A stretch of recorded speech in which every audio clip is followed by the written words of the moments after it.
Assalamualaikum warahmatullahi wabarakatuh. Perkenalkan, nama saya Waini Liniasi, NIM 2128082, Prodi D3 Keperawatan kelas 1B.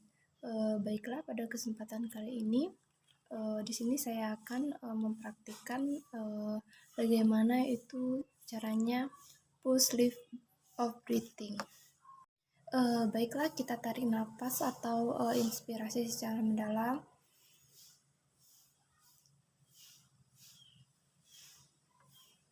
Baiklah, selanjutnya ketika kita melakukan inspirasi, bibir kita sedikit agak membuka seperti orang bersiul.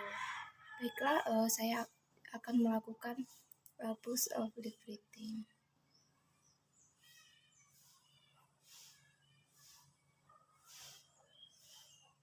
Saya ulangi sekali lagi.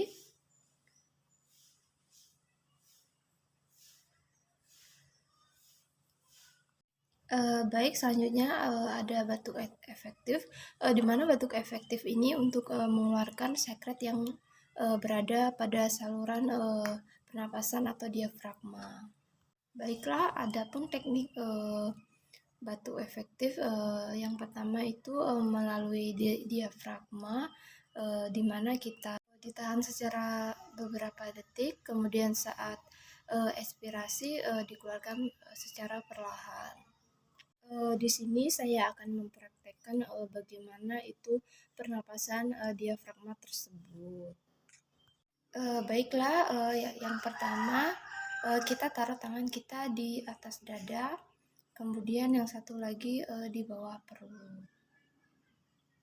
Kemudian kita lakukan, kita lakukan inspirasi, kemudian kita tarik dan ditahan secara perlahan dan dihembuskan secara perlahan. Dan kita rasakan. Sekali lagi.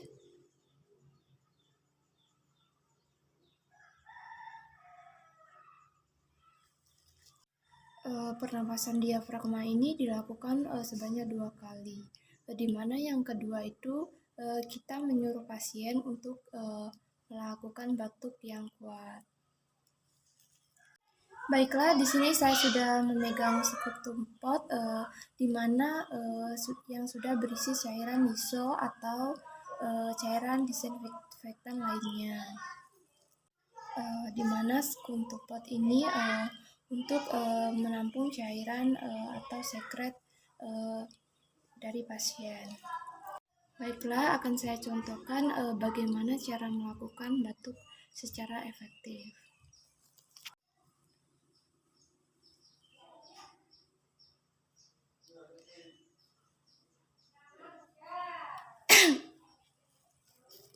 Ada baiknya ketika batuk itu sedikit agak kuat supaya sekretnya keluar dengan baik. Apabila sudah dilakukan batuk efektif namun sekretnya masih sedikit, kita bisa mengulangi batuk efektif yang kedua. Namun ketika kita akan melakukan batuk efektif yang kedua, kita harus memberikan waktu beristirahat untuk kepada pasien.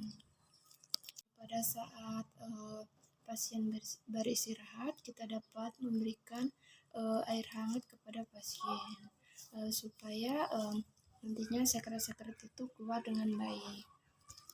Jadi untuk batuk efektif itu dapat dilakukan sebanyak 2 kali, tidak boleh lebih. Baiklah, sekian praktikum dari saya. Apabila ada salah kata, saya mohon maaf. Saya akhiri. Wassalamualaikum warahmatullahi wabarakatuh.